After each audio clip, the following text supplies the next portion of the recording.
Well, first of all, congratulations to Florida, not only on today's game, senior win at home, but just the season they're having.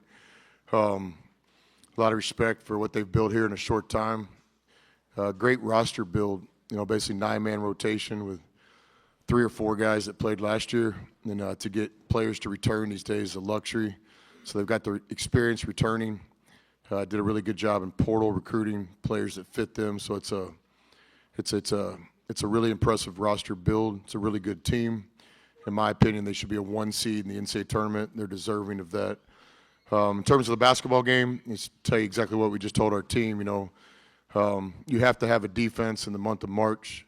So our plan was not to have this game in the 90s tonight. And so we missed a lot of good shots around the basket. Our finish percentage in the first half was really poor. Give Florida credit. They do a great job of vertical jump, trying not to foul. We just missed some bunnies. In the second half, our defense is just non-existent. So also, I always thought in March you got to have special performances by your best players. And I think your best guard and your best forward tonight just filled up the stat sheet. And that's what March is. Everybody's got to bring their A game, and your best players have to play special. And so that's what happened tonight from my perspective. Any questions?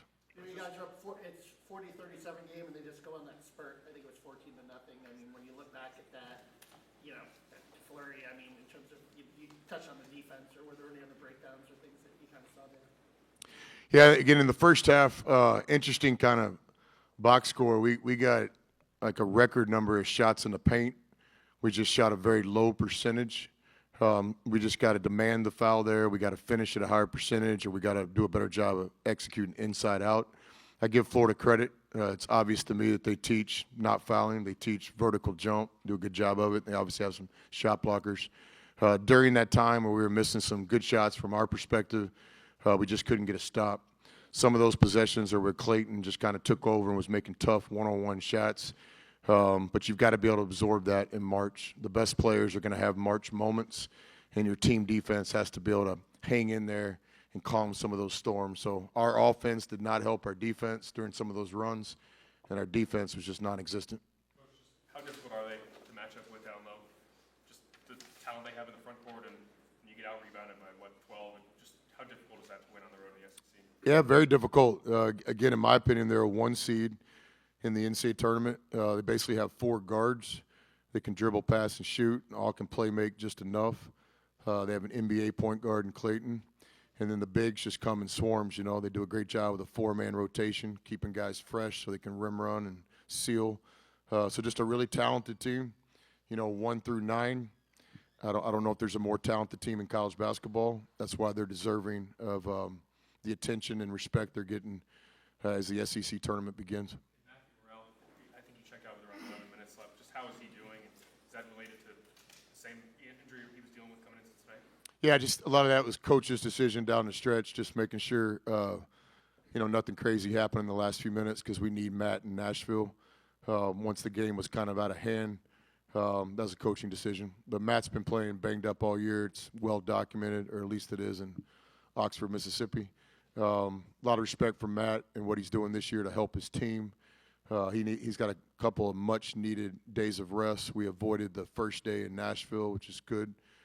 We've had a good season, so to not have to play on that first day is an extra day rest for Matt and others, which hopefully we can take advantage of. Chris, you said, I think all the way back in media day, you were one of the ones that was like, this is the best league in college basketball. Obviously, you coached in the Big 12 when it was the best league. Your thoughts on it after going through this 18-game gauntlet? Yeah, in media day I said this has a chance to be one of the best leagues in college basketball, just like I said when I was in the Big 12 and just like they're saying in the Big East. So I think what happened was at the first of the season you've got good players returning. I think the SEC's commitment to being active in the name, image, and likeness game. Obviously you guys have a roster here that's put together really nice. That was I think the league kept the best players in the league. And the league was very effective in both high school recruiting and portal recruiting. So college basketball starts with just really good rosters on SEC teams. Then the talk has to be proven. I thought it was a record non-conference success rate for all the teams in our league, Ole Miss included. We contributed, beat a good BYU team on a neutral floor. We beat Louisville on their home floor. We had some nice wins. Colorado State team that I think will be in the NCAA tournament. Florida held their own. Obviously, everybody in the league did a good job. Then when the league starts, it's just been a bloodbath. It's short-term memory, 2-game winning streak, free breakfast burritos in the mornings, lose a couple games, fans think the world's falling apart, but those of us in the arena playing and coaching understand and you got to get yourself up. So that'll be the challenge and opportunity for our team. We just took a pretty good licking by one of the best teams in the country. So we got to have short-term memory and get fired up to play in Nashville. Chris, can you speak to Alex Condon and the problems that he presents, especially maybe where it was when you saw him last year in Oxford? Yeah, first I'll speak to their coaching staff's ability to put him in great positions. There's a lot of talented players around college basketball, but this seems to be a good fit. Positionless player. He can play around the basket, can stretch the floor with his three-point shooting, kind of a poised player. Then on defense, has the ability just with his length and IQ alone to be a good defender. And I know that's been a challenge, or not challenge, it's the wrong word. That's been a priority, I think, for Florida because I can tell that they've become a better defensive team. We played Florida last year in Oxford, checking that game early in our prep time this week and then watching them play this year. This is an improved defense, in my opinion, from the Florida team last year. And so I think their coaching staff's done a great job. One more question. Chris, you're the second straight coach. Buzz did the same thing to talk about Florida's vertical jump. Is that a difficult skill to teach? No, just, the rule. But they do it really well? Yeah, they do. Rules of college basketball changed a couple years ago when the charge block was taken out of it. And so, we all teach the same thing, the little circles down there underneath the basket, and it's a vertical jump. And Florida does a good job keeping their hands horizontal or vertical. Horizontal. No. What is this? What is this? Florida does a good job. It's obviously teach it. They try not to foul. You can kind of check the body language of the staff during games. When a guy fouls around the basket, they seem to be upset with that. And then don't forget the shot blocking is where it all starts. You can be good at the vertical jump and all this. Doesn't mean anything if you can't go block a shot. And they've got length and athleticism. They got very competitive, kind of big guards at 6'4". Richard, is it Richard or Richard?